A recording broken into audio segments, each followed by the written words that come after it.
सब वैसे ही ठीक है। CR आर्मी लर्निंग में आपका स्वागत है। हम केमिस्ट्री क्लास 9 की क्लासेस डिस्कस कर रहे हैं। पहला पार्ट हमारे आसपास के शुद्ध पदार्थ हमने डिस्कस कर लिया है। उसके क्वेश्चन आंसर जो NCERT में पूछे जाते थे वो भी मैंने आपको बता दिए हैं। कभी कोई और दिक्कत होगी तो उसको देख लिया जाएगा। आज हम रसायन विज्ञान के दूसरे लेसन की तरफ बढ़ेंगे। जो हमारा दूसरा लेसन है वो लेसन है आपका शुद्ध एवं अशुद्ध पदार्थ। शुद्ध एवं अशुद्ध पदार्थ जो दूसरा लेसन है हमारा वो है आपका शुद्ध एवं अशुद्ध पदार्थ। मतलब इसके बारे में जानेंगे कि कौन कौन से पदार्थ शुद्ध होते हैं और कौन कौन से अशुद्ध पदार्थ होते हैं। पूरे के बारे में हम यहाँ पे चर्चा करेंगे। तो सबसे पहले अगर टाइम न लॉस करते हुए हम यहाँ पे देखें ध्यान से, तो हम पहली हेडिंग लेते हैं शुद्ध पदार्थ। पहली हेडिंग लेते हैं हम शुद्ध पदार्थ। बहुत ध्यान से देखिएगा प्यारे बच्चों, कुछ नहीं करना है, बहुत आराम से हम करेंगे, बहुत ध्यान से देख करके। शुद्ध पदार्थ कहने का मतलब वे पदार्थ जिनमें केवल एक ही प्रकार के पदार्थ पाए जाएं या मिलाए जाएं, वे पदार्थ। डेफिनेशन अगर हम लिख दें यहाँ पे, बहुत ध्यान से देखिएगा, वे पदार्थ जिनमें केवल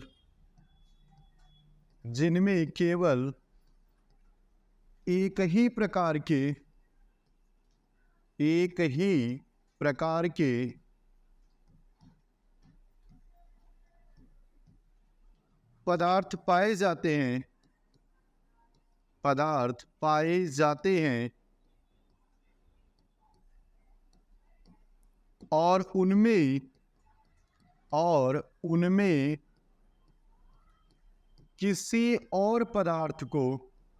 किसी और पदार्थ को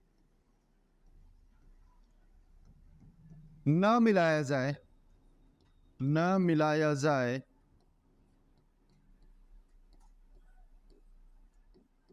उन्हें शुद्ध पदार्थ कहते हैं। उन्हें शुद्ध पदार्थ कहते हैं।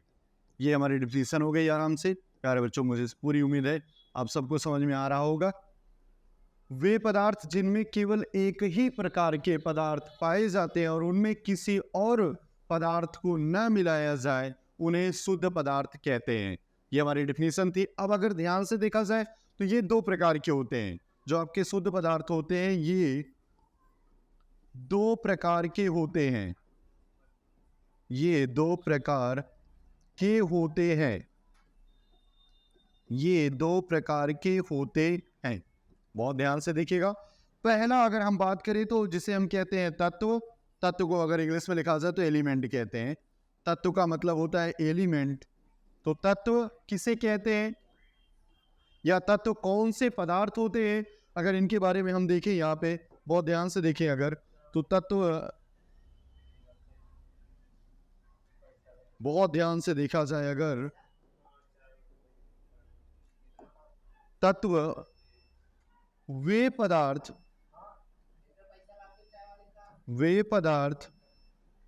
जिन्हें किसी भी रीति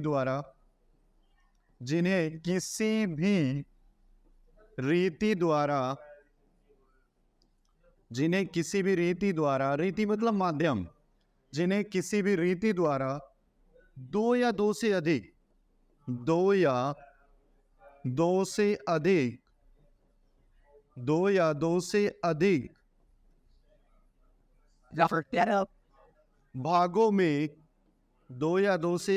भागों में विभाजित नहीं किया जा सकता।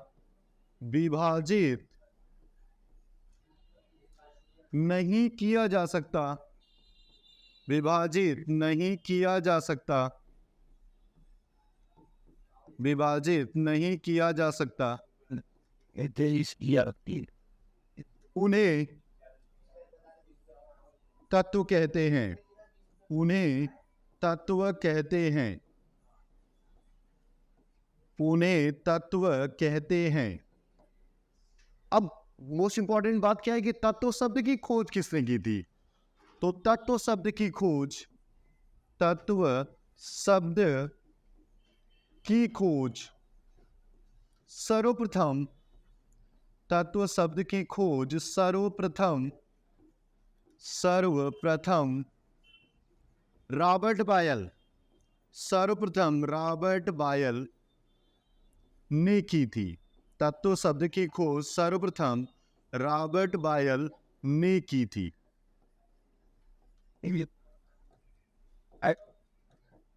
बहुत ध्यान से देखा जाए तो ये आपकी तत्व की डिफिनेशन होती है। वे पदार्थ जिन्हें किसी भी रीति द्वारा दो या दो से अधिक भागों में विभाजित नहीं किया जा सकता, उन्हें तत्व कहते हैं। तत्व शब्द की खोज सर्वप्रथम रॉबर्ट बायल, ये मोस्ट इंपॉर्टेंट है, इसके नीचे अंडरलाइन कर लीजिएगा जब भी आप लिखिएगा कि तत्व शब्द की खोज किसने की थी? रॉबर्ट बायल। तो हमने यहाँ डिस्कस किया शुद्ध पदार्थ वे पदार्थ जिनमें केवल एक ही प्रकार के पदार्थ पाए जाते हैं और उनमें किसी और पदार्थ को न मिलाया जाए, उन्हें शुद्ध पदार्थ कहते हैं।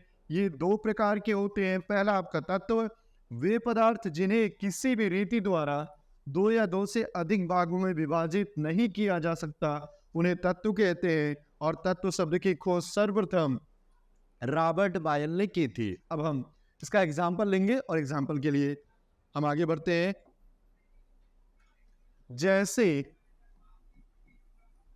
जैसे बहुत ध्यान से देखिएगा, हम उन तत्वों की बात करेंगे जिन्हें हम डेली लाइफ में देखते हैं या यूज करते हैं। तो सबसे आसान सा तत्व देखा जाए तो आपने सुना होगा लोहा, लोहा जिसे और क्या कहते हैं? Iron.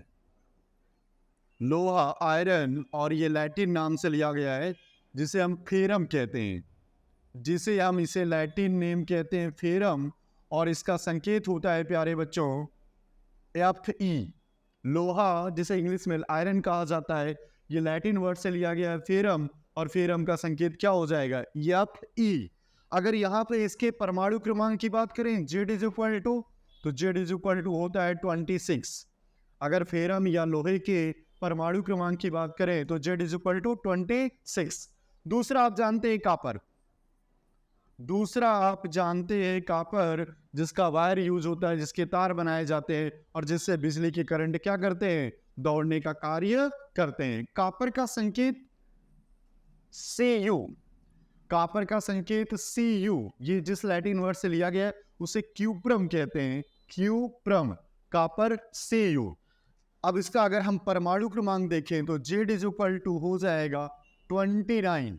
Z is equal to 29, copper का परमाणु क्रमांक Z इज इक्वल टू 29। आगे बढ़े अगर तो इसी में एक बहुत महत्वपूर्ण है, हम सबने नाम सुना हुआ है, चांदी। अगला तत्व अगर देखा जाए तो वो है आपका चांदी, और चांदी का संकेत आप सब जानते हैं। पहले तो चांदी का लैटिन नाम ले लें, चांदी डायरेक्ट संकेत में नहीं जाएगी, इसका लैटिन नाम होता है अर्जेंटम, अर्जेंटम। और प्यारे बच्चों इसका संकेत होगा Ag, इसका संकेत होगा Ag, और ब्रैकेट में अगर इसका परमाणु क्रमांक लिखें तो वो होता है 47। ब्रैकेट में अगर इसका परमाणु क्रमांक लिखें तो वो होगा Z is equal to 47, Z is equal to 47। इसके बाद दूसरा आपका सोना। हम सब जानते हैं कि सोना पाया जाता है और सोने का प्रयोग सबसे ज़्यादा आभूषण बनाने के लिए किया जाता है। जिस तत्व के बारे में हम सबसे ज़्यादा जानते हैं, जिसके बारे में सबसे ज़्यादा देखते हैं और जो सबसे महंगा है क्या लिया जाए एक तरीके से, तो वो सोना होता है। तो सोने को क्या कहते हैं? आरम। सोने का लैटिन नाम है आरम, ये सोने का लैटिन नाम होगा आरम, और इसका संकेत अगर देखा जाए तो होता है Au। इसका संकेत अगर देखा जाए तो होता है Au, और इसका परमाणु क्रमांक होगा Z इज इक्वल टू 79। तो इस तरह से कुछ तत्वों के बारे में हमने यहाँ पे डिस्कशन किया, और उन तत्वों को हम यहाँ पे देखने का काम कर रहे हैं, जिसके द्वारा हम नए तत्वों के बारे में और ज़्यादा जानने की कोशिश करेंगे। ये आपका अगला अगर तत्व देखा जाए तो सोडियम। अगला अगर तत्व देखा जाए, पांचवा एग्जाम्पल, 1 2 3 4 5 6, 1 2 3 4 5। पांचवा एग्जाम्पल है जो आपका वो सोडियम है, और इसका अगर लैटिन नाम देखा जाए तो होता है नाइट्रियम। इसका लैटिन नाम जो होगा वो होगा नाइट्रियम, और इसी नाइट्रियम से इसका संकेत बनाया गया है जिसे हम क्या कहते हैं, Na। और इसका एटॉमिक नंबर होता है Z=11। Z=11। अगला देखा जाए, आप सब जानते हैं कॉपर के वायर से हमारे घरों में बिजली आती है, और जिस वायर से या जिस तार से हमारे घरों तक बिजली आती है उसे हम कहते हैं एल्यूमिनियम। एल्यूमिनियम एल्यूमिनियम और एल्यूमिनियम का संकेत होगा Al। एल्यूमिनियम का संकेत होगा Al, और इसका एटॉमिक नंबर अगर देखें तो वो कहलाएगा आपका Z=13। तो ये कुछ एटॉमिक नंबर से और कुछ तत्व थे जिन्हें हम कॉमन तौर पे जानते हैं। ये एग्जाम्पल है तत्व का, जिसे फिर से देख लिया जाए एक बार। लोहा, आयरन, इसका लैटिन नाम फेरम, संकेत Fe, Z=26, ये इसका परमाणु क्रमांक होगा। दूसरा कॉपर, इसका लैटिन नाम क्यूप्रम होता है, संकेत Cu हो जाएगा, Z=29। तीसरा चांदी, चांदी को लैटिन नाम में कहते हैं अर्जेंटम, इसका संकेत होता है Ag। ब्रैकेट में अगर Z= देखा जाए बहुत ध्यान से तो वो 47 होता है। अगला है आपका सोना, सोने का संकेत होता है आरम, सोने का लैटिन नाम होता है आरम, और इसका संकेत हो जाएगा आरम के बिहाफ पे Au, और इसका हो जाएगा परमाणु क्रमांक Z=79। अगला अगर डिस्कशन किया जाए सोडियम, सोडियम का लैटिन नाम आपका होगा नाइट्रियम, और नाइट्रियम का जो संकेत होगा वो Na हो जाएगा, और इसको Z=11 पढ़ते हैं। तो ये आपके हो गए। अगला देखा जाए अगर लास्ट वाला, जो आज का हमारा लास्ट है, एल्यूमिनियम, इसका संकेत होगा Al, Z= कितना हो गया, 13। तो ये पूरा तत्व के बारे में डिस्कशन हुआ। अब अगले की तरफ हम चलेंगे, जो आपका कौन सा होगा, यौगिक। जो आपका यौगिक होगा, अगर यहाँ बहुत ध्यान से देखिए, अगला जो हमारा टॉपिक है या जो अगला शुद्ध पदार्थ है वो आपका है यौगिक। तो सबसे पहले हम यौगिक की डेफिनेशन देखेंगे। सबसे पहले हम यौगिक की डेफिनेशन देखेंगे। बहुत ध्यान से देखा जाए तो दो या दो से अधिक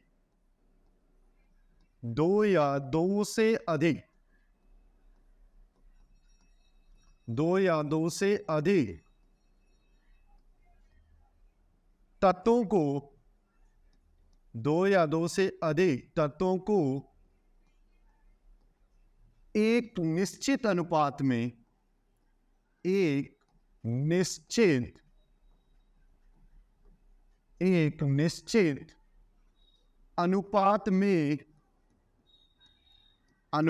में मिलाने पर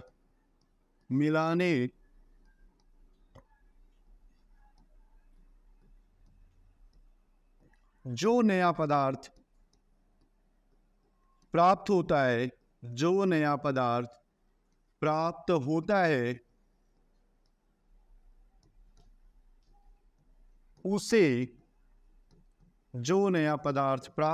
है उसे यौगिक कहते हैं। उसे हम यौगिक कहते हैं। तो यहाँ पे बहुत आराम से हम देखेंगे, उसे यौगिक कहते हैं। कुछ यौगिक्स के बारे में हम जानेंगे, और ये भी जानेंगे कि क्या उनमें वास्तव में निश्चित अनुपात पाया जा रहा है। उसके पहले हमें थोड़ा सा परमाणु भार के बारे में जानना होगा।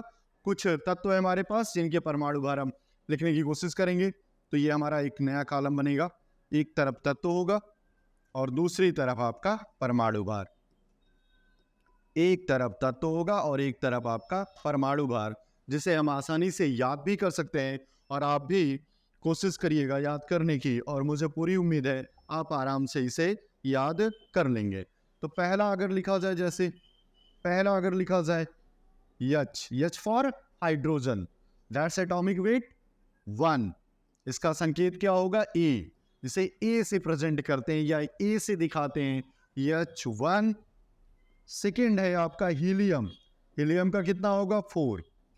थर्ड है आपका लिथियम, लिथियम का 7। बेरिलियम, बेरिलियम का 9। बोरान, बोरान का 11। कार्बन, कार्बन का 12। नाइट्रोजन, नाइट्रोजन का 14। ऑक्सीजन, ऑक्सीजन का 16। F फॉर फ्लोरीन, फ्लोरीन का 19। अब अगर आगे डिस्कशन किया जाए, अगला पॉइंट हम देखें यहाँ से, अगला अगर देखें हम यहाँ से, तो फिर वही कंडीशन आ जाती है, तत्व फॉर एलिमेंट, या हम इसको इस तरह कर सकते हैं, इसको हम इस तरह भी कर सकते हैं, तत्व और फिर ये मतलब क्या हो जाएगा, परमाणु भार। तो हमने कहा था कि डिस्कस किया फ्लोरीन तक। फिर अगर इसके आगे हम बढ़ें, इसके आगे अगर ध्यान से देखें हम यहाँ पे, तो फ्लोरीन के बाद क्या आ जाएगा, नियान। नियान का कितना होगा 20। सोडियम Na का कितना हो जाएगा 23। मैग्नीशियम संकेत होगा Mg का 24। फिर क्या होगा एल्यूमिनियम का 27। फिर सिलिकॉन Si 28। फिर आपका phosphorus P 31, sulphur yes 32, chlorine Cl 35.5। कुछ और डिस्कशन अगर हम कर ले यहाँ पे, कुछ और अगर डिस्कशन करें तो अगर बहुत ध्यान से देखेंगे तो तत्व होगा और आपका ये ए हो जाएगा परमाणु भार। तो क्लोरीन के बाद अगर देखें तो क्या आएगा, आर्गन का आपका 14। फिर पोटेशियम संकेत के 39, और फिर आपका कैल्शियम आएगा जिसका संकेत Ca, और इसको भी क्या बोलते हैं 40। तो ये हमारा कुछ तत्व हैं जिनके हम परमाणु भार जानते हैं, और इन्हीं परमाणु भारों के आधार पर तत्वों का हम एक निश्चित अनुपात निकालेंगे। तो फिर से वापस जल्दी से रिपीट कर लेते हैं। Hydrogen 1, helium 4, lithium 7, beryllium 9, boron 11, carbon 12, nitrogen 14, oxygen 16, fluorine 19, नियान का 20, सोडियम का 23, मैग्नीशियम का 24, एल्यूमिनियम का 27, सिलिकॉन का 28, फास्फोरस का 31, सल्फर का 32, क्लोरीन का 35.5, आर्गन का 40, पोटेशियम का 39 और कैल्शियम का 40। अब हम यौगिक का एग्जाम्पल इसी की सहायता से लेने की कोशिश करेंगे। बहुत ध्यान से देखा जाए तो पहला एग्जाम्पल क्या होगा, पहला एग्जाम्पल होगा हमारा जल। पहला एग्जाम्पल होगा हमारा जल, जिसका फॉर्मूला होता है, बहुत ध्यान से देखें, जिसका फॉर्मूला होता है H2O, जिसका फॉर्मूला होता है H2O। अब यहाँ पे रेशियो देखें, उस रेशियो को चेक करने के लिए हम थोड़ा सा अगर पीछे चले तो आप वहां पे क्या था H2O, मतलब हाइड्रोजन का परमाणु भार आप कितना देख रहे हैं 1, और ऑक्सीजन का परमाणु भार आप कितना देख रहे हैं 16। ये आपका हाइड्रोजन का परमाणु भार 1 हो गया और ऑक्सीजन का परमाणु भार 16, यहां से हमने प्राप्त कर लिया। अब हम चलेंगे इसके आगे वाले पेज पर, तो बहुत ध्यान से अगर आप देखें तो H2O, अभी हम वहां से देख के आए हैं, हाइड्रोजन का परमाणु भार 1, लेकिन हाइड्रोजन संख्या में कितना है 2, तो मल्टीप्लाई कर लीजिए 2, फिर अनुपात या रेशियो लगा लीजिए। ऑक्सीजन का अभी हमने देखा, एक बार फिर से देख लेते हैं अगर देखना चाहते हैं तो, बहुत ध्यान से देखिएगा। ऑक्सीजन का 16, ऑक्सीजन दैट्स कन्वर्टेड 16, ऑक्सीजन 16 ले लिया। अब देखो आराम से रेशियो निकालते हैं, 2:16, मतलब 2:16। इसको और छोटा हम कर सकते हैं, 2 1 कम 2, 2 8 16, तो कितना रेशियो आ गया 1:8। जो हमारा जल है इसमें जो हाइड्रोजन और ऑक्सीजन पाया जा रहा है, दोनों के बीच जो अनुपात आ रहा है वो 1:8 आ रहा है। अब आप जल किसी भी माध्यम से प्राप्त करें, कहीं से भी प्राप्त करेंगे, उसके अणुओं के बीच या उसके परमाणुओं के बीच, जो जल का अणु है H2O, उसके परमाणुओं के बीच अर्थात हाइड्रोजन और ऑक्सीजन के बीच जो अनुपात आएगा वो हमेशा 1:8 आएगा। अब अगर दूसरा डिस्कशन हम यहाँ पे करें, बहुत ध्यान से देखिएगा, दूसरा अगर डिस्कशन हम यहाँ पे करें, दूसरा अगर एग्जांपल लें हम यहाँ पे, बहुत ध्यान से देखिएगा, दूसरा एग्जांपल अगर लें हम यहाँ पे, carbon dioxide, carbon dioxide, carbon dioxide, carbon dioxide, अगर इसका डिस्कस किया जाए तो बहुत ध्यान से देखिएगा, इसका फॉर्मूला क्या होगा। सबसे पहले तो फॉर्मूले पे चलेंगे, CO2, इसका फॉर्मूला क्या आया CO2, अब C का परमाणु भार क्या होगा वो भी हमारे लिए क्वेश्चन है। तो हम जरा पिछले पेज पर अगर चलें, पिछले पेज पर चले तो कार्बन का परमाणु भार कितना लिखा है यहाँ पे, बहुत ध्यान से देखिएगा। कार्बन का परमाणु भार कितना है 12, और ऑक्साइड था, ऑक्साइड मतलब ऑक्सीजन का परमाणु भार कितना लिखा हुआ है 16।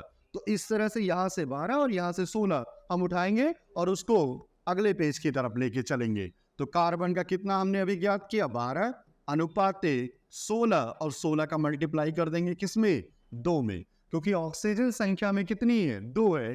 तो 12 रेशियो 32, 12 रेशियो 32 या 12 अनुपाते 32। अब अगर इसको हम कैंसिल करें या और छोटा करें तो किससे गुणा किया जाए तो 12 भी आए और 32 भी आए।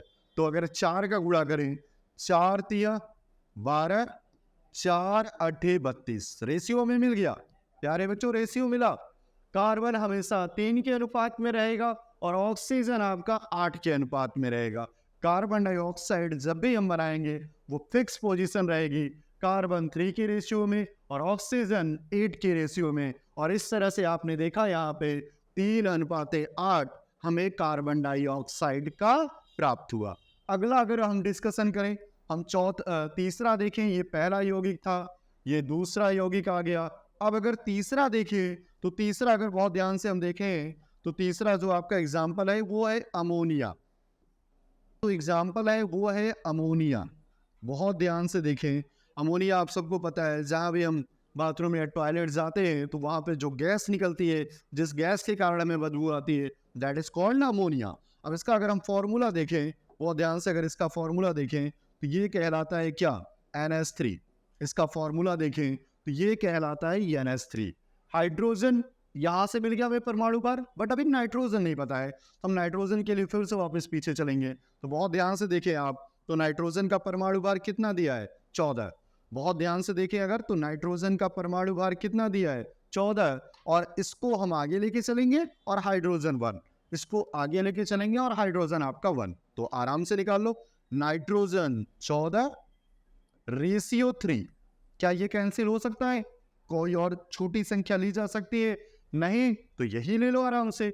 अमोनिया NH3 में नाइट्रोजन और ऑक्सीजन का जो अनुपात पाया जाएगा, जो रेशियो पाया जाएगा, वो हमेशा 14 अनुपाते 3 होगा। ये हमारा रेशियो हो गया किसके बीच, नाइट्रोजन और हाइड्रोजन के बीच।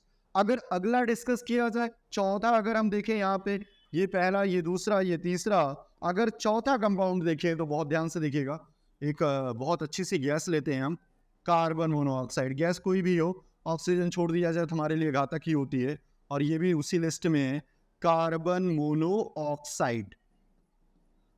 कार्बन मोनोऑक्साइड ये हमारी अगली गैस है या अगला टॉपिक है हमारा यौगिक में। बहुत ध्यान से देखिएगा, अगर इसका फॉर्मूला लें CO, अगर इसका फॉर्मूला लें CO, बहुत ध्यान से देखिएगा, ये आपका CO कार्बन यहाँ कहीं दिख रहा है, हाँ, कार्बन का परमाणु भार 12, यहीं से हम ले लेते हैं, कोई दिक्कत नहीं है, यहीं से हम लेते हैं, कहीं और नहीं जाएंगे। 12 अनुपाते ऑक्सीजन, ऑक्सीजन भी आपको ही मिल जाएगा, 16 लिखा हुआ है, आ गया 16। कैंसिल कर देते हैं।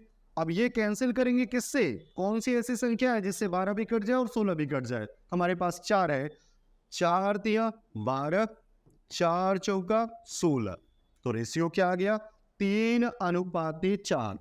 3 अनुपाते 4 कार्बन मोनोऑक्साइड के टर्म में, कार्बन 3 के अनुपात में और ऑक्सीजन आपका 4 के अनुपात में पाया जाएगा, ये कंडीशन आती है। तो इस तरह से हमने जल के बारे में देखा, जल के हाइड्रोजन और ऑक्सीजन का जो रेशियो आ रहा है वो 1 अनुपाते 8 आ रहा है।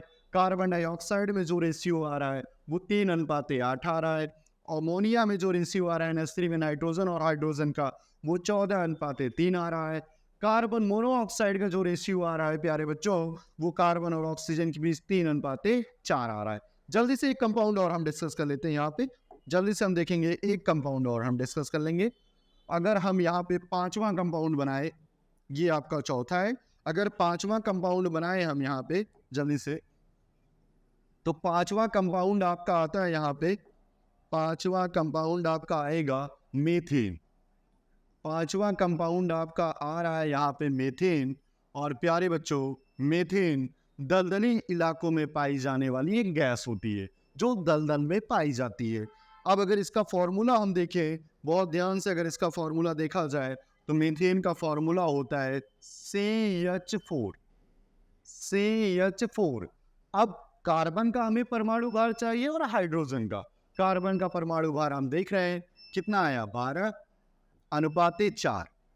12:4, चूंकि हाइड्रोजन 1 होता है और 1 का 4 में आप मल्टीप्लाई कर दोगे तो 4 ही आएगा। अब इसको अगर हम कैंसिल करें तो 4, 1, 4 and 3, तो अनुपात कितना आ गया, 3:1।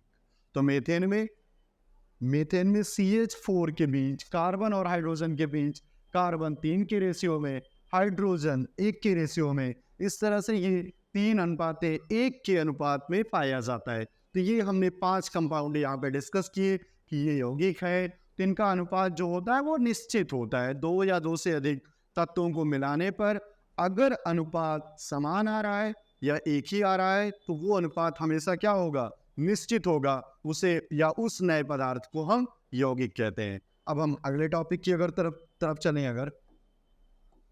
अगर अगले टॉपिक की तरफ चला जाए तो ये हमारा डिस्कशन था शुद्ध पदार्थ के बारे में। शुद्ध पदार्थ 2 प्रकार के होते हैं, तत्व और यौगिक। अगर हम दूसरा पॉइंट ले यहाँ पे, जो हमारा पॉइंट था जो हमारा मेन पॉइंट था बेटा, बहुत ध्यान से अगर हम देखें यहाँ पे तो क्या होगा, अशुद्ध पदार्थ। अशुद्ध पदार्थ, अशुद्ध पदार्थ मतलब 2 या 2 से अधिक पदार्थों को मिला दिया जाए। एक ही प्रकार के पदार्थ ना हो, 2 या 2 से अधिक पदार्थ, 2 या 2 से अधिक पदार्थ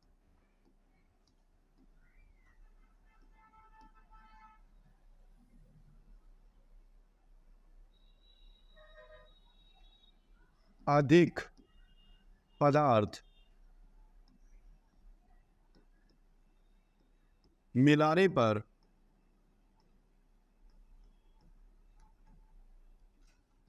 प्राप्त पदार्थ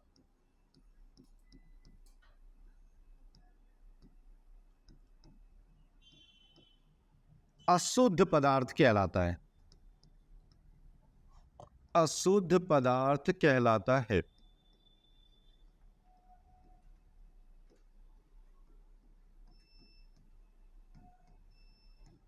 इसका जो पहला टॉपिक होगा, इसका जो पहला टॉपिक होगा अगर उसे हम बहुत ध्यान से देखें तो वो होगा आपका मिश्रण। इसका पहला जो टॉपिक होगा ये मिश्रण होगा और ये यौगिक का ही जस्ट दूसरा पार्ट है। तो यहाँ पे अगर बहुत ध्यान से हम देखें, बहुत ध्यान से अगर देखें तो मिश्रण की डेफिनेशन या परिभाषा लिखेंगे। मिश्रण की डेफिनेशन या परिभाषा लिखेंगे और वो हो जाएगा 2 या 2 से अधिक, 2 या 2 से अधिक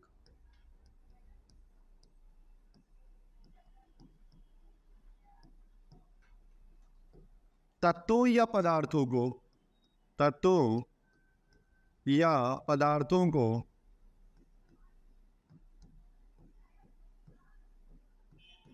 बिना किसी निश्चित अनुपात, बिना किसी निश्चित अनुपात, बिना किसी निश्चित अनुपात के, बिना किसी निश्चित अनुपात के मिलाया जाए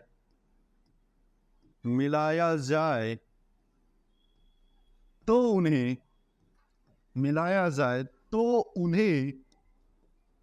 मिश्रण कहते हैं। मिलाया जाए तो उन्हें मिश्रण कहते हैं। बहुत ध्यान से, आराम से, कोई जल्दबाजी नहीं है। हम धीरे धीरे पढ़ेंगे, धीरे धीरे चीजों को सीखेंगे। तो फिर से एक बार मिश्रण देख लीजिए। 2 या 2 से अधिक तत्वों या पदार्थों को बिना किसी निश्चित अनुपात के मिलाया जाए तो उन्हें मिश्रण कहते हैं, या जो नया पदार्थ आपका बन रहा है उसे हम मिश्रण कहते हैं। अब अगर बहुत ध्यान से हम यहाँ देखें तो मिश्रण के प्रकार,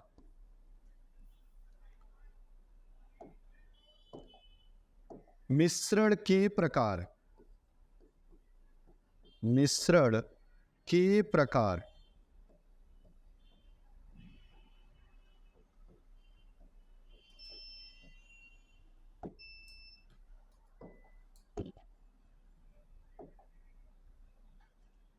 ये दो प्रकार के होते हैं।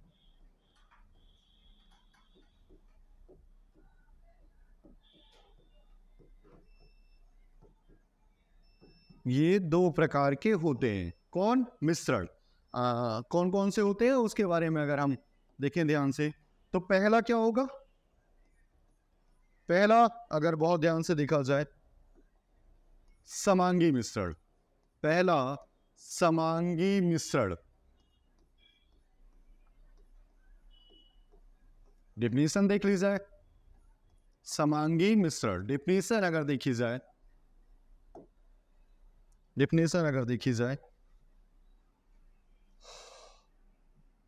वे मिश्रण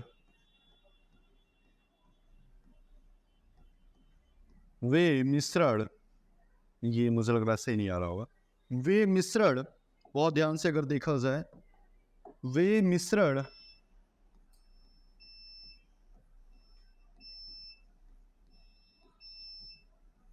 जिनके घटकों को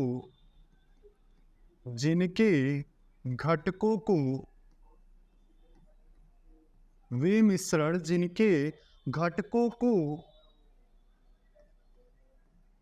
अलग करके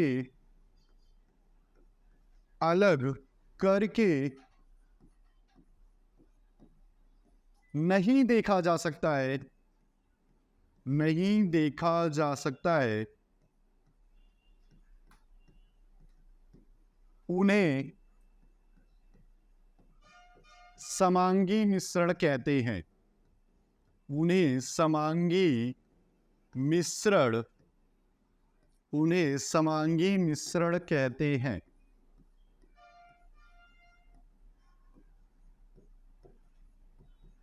दैट्स क्लियर। और अगर बहुत ध्यान से देखा जाए तो समांगी का अर्थ क्या होगा? समांगी का अर्थ क्या है? बहुत ध्यान से अगर देखा जाए तो समांगी का अर्थ क्या होगा? समान अंग। मतलब एक बार अगर वो मिल गए तो दोनों के जो भार है, तत्व है, अनुपात है, सब एक दूसरे से मिलने का काम करते हैं। बहुत बढ़िया सा एग्जांपल अगर देखा जाए, जैसे जल व चीनी मिला दिया गया तो क्या कहलाएगा? समांगी मिश्रण। क्योंकि अगर एक बार जल व चीनी मिल गया तो क्या बनेगा? बहुत कॉमन लैंग्वेज हम यूज करेंगे, जैसे शरबत हम बनाते हैं गर्मी के दिनों में, सॉरी ठंडी नहीं होगा, गर्मी के दिनों में शरबत बनाते हैं तो क्या मिलाते हैं हम? जल और चीनी। अब अगर एक बार जल और चीनी को मिला दिया गया, फिर आपसे कहा जाए जल और चीनी को अलग कर दीजिए, क्या पॉसिबल है? नहीं। इसलिए इसे क्या कहते हैं? समान अंग। समान अंग का मतलब क्या हो जाएगा? समान एक ही प्रकार के दोनों मिल जाते हैं एक दूसरे में, तो वो जल कहलाते हैं, वो चीनी कहलाता है। अब जल्दी से इसका अगर फॉर्मूला देख लें, सूत्र देख लें, तो जल का सूत्र क्या होता है? H2O प्लस चीनी का सूत्र क्या होगा? C12H22O11। चीनी का सूत्र देखा जाए तो वो होगा C12H22O11। तो ये हो गया। अगर सपोज दैट दोनों को मिला दिया जाए, जल और चीनी को मिला दिया जाए, तो प्यारे बच्चों, कोई आप में से कुछ सोच रहे होंगे कि इन्हें हम गर्म करके वाष्पीकरण द्वारा अलग कर सकते हैं। तो क्या अलग करने पे पुनः हमें चीनी उसी रूप में प्राप्त होगी जिस रूप में हमने उसे डाला था? पहले ये पॉइंट देखिए कि जिस रूप में हमने चीनी जल में डाला था, क्या वाष्पीकरण प्रक्रिया द्वारा चीनी उसी रूप में हमें प्राप्त हो रही है? अगर हम इसको हल्का सा भी करेंगे गर्म, तो बेटा ये जल आपका कन्वर्ट कर जाएगा किसमें? वाष्प में। ये जल आपका वाष्प में चला जाएगा। और अगर बहुत ध्यान से देखें तो 11 कम 11 11 गुना 22, यहां पे भी जो रेशियो आ रहा है वो कौन सा आ रहा है? H2O। This is called carbohydrate. इसे हम कार्बोहाइड्रेट कहते हैं, जहां पे कार्बन, हाइड्रोजन और ऑक्सीजन तीनों का जो रेशियो पाया जाता है वो 1:2:1 का रेशियो होता है। और वहीं पे आपको ये पाया जा रहा है। तो जल में हमने कार्बन को क्या किया? जोड़ दिया। अब अगर इसको हम वाष्पीकृत करेंगे तो ये तो वाष्प बन के उड़ गया, ये भी आपका वाष्प बन के क्या करेगा, उड़ जाएगा। तो शेष हमें क्या बच रहा है, शेष हमें क्या मिल रहा है, अगर वो ध्यान से देखा जाए तो हमें कार्बन, मतलब जिस बर्तन में या जिस कटोरी में या जिस भगोने में आपने जल और चीनी को डाल करके गर्म किया, लास्ट में उसके निचली परत में केवल कालिक रह जाएगी, और वो कालिक प्यारे बच्चों किसकी होगी, कार्बन के, क्योंकि इधर से जलवाष्प बन के उड़ा और इधर से भी जलवाष्प बन के क्या होगा, उड़ेगा। तो ये इससे आप पता कर सकते हैं आसानी से कि जल और चीनी को मिलाने के बाद फिर हम वापस अलग नहीं कर सकते हैं। तो ये हमारा समांगी मिश्रण था। इसके बाद का जो डिस्कशन होगा वो कल की क्लास में किया जाएगा। आज के लिए बहुत बहुत धन्यवाद, और पूरी उम्मीद करेंगे आपको आज का पूरा लेक्चर, पूरा जो पढ़ाया गया है वो समझ में आया होगा। Thank you so much.